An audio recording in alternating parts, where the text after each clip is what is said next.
Hi everyone, I am here with another story. This one is, I got lipstick on my finger now. Isn't that crazy? This one is called From Death to Life by Tamara Bernmere. Ouch. Just a short one.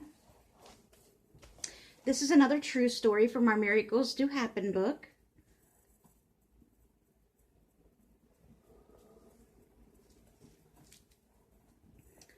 Okay. I don't know where I put my bookmark. Helps me follow along. I have a tendency of skipping lines. Okay. Struggling to control their emotions, 4 doctors came into the waiting room where our whole family sat dumbfounded. Tears streamed down their faces as one after the other said, "It was all of God and none of us." What? I couldn't believe what I was hearing. The anesthesiologist fell to his knees before my mother-in-law, Laurel, weeping. Haltingly, he said, "I have never in 26 years of practice seen anything like this." He held her hand and sobbed. My sister-in-law, Luann, had died and come back to life. She hadn't just died for a few moments, but had clinically been dead for 45 minutes. She was pregnant and in her 3rd trimester. They delivered baby Andrew, but Luann died. They tried to save her life. There was no pulse, no heartbeat, and her lungs were like cardboard. The doctor said, not long before the OB/GYN had come out of the operating room and had told Luann's husband, Jeffrey, and her mother, Laurel, "I'm sorry, so very sorry. We did all we could, but we've lost her." "Isn't there anything more you can do?" Laurel cried desperately. "Please." "I wish there were," the doctor whispered. "But even if we could, she wouldn't be the same person. She's been without oxygen too long." Luann had entered the hospital feeling she had a terrible flu. Soon she had trouble breathing, and then she started having contractions. She deteriorated quickly, and she was placed in an induced coma. I have never prayed and prayed and prayed so much, or been with so many people who prayed and prayed so much. The waiting room was sometimes filled with more than 24 people, all praying for Luann. We were desperate. "God, I cannot raise our boy alone." Jeffrey sobbed one dark night. He seemed to bow deeper before God, and then clearly there was a change. He gained a strength beyond himself and prayed, "But Lord, your will be done." Laurel and Jeffrey never left the hospital while Luann was there. They slept on the floor and in the chairs for more than a month.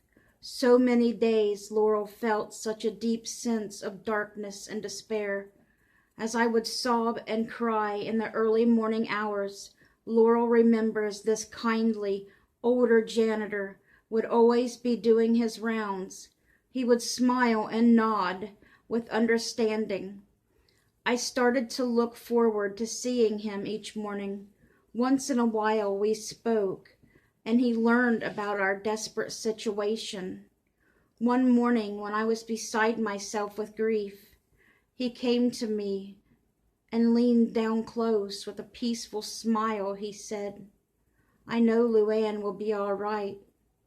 I clean her room every morning, and as I go around her bed, I fill every nook and cranny with my prayers."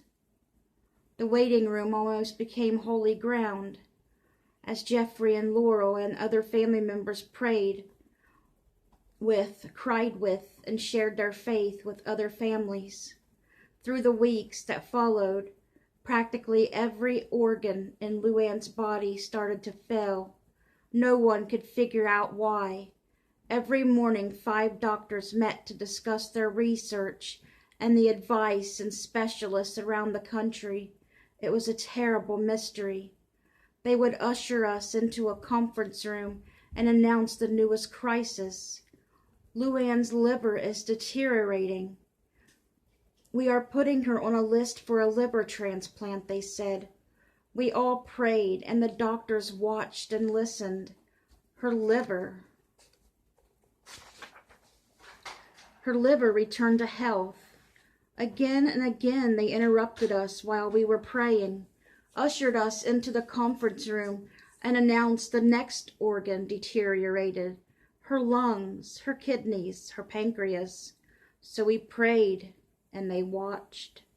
Today, Luann is perfectly healthy. She should have severe brain damage, but she was healed completely. As these doctors watched her confounding journey from life to death, it changed, many of them forever. The OBGYN who witnessed this said, I went to church with my grandmother growing up, but during medical school I abandoned my faith.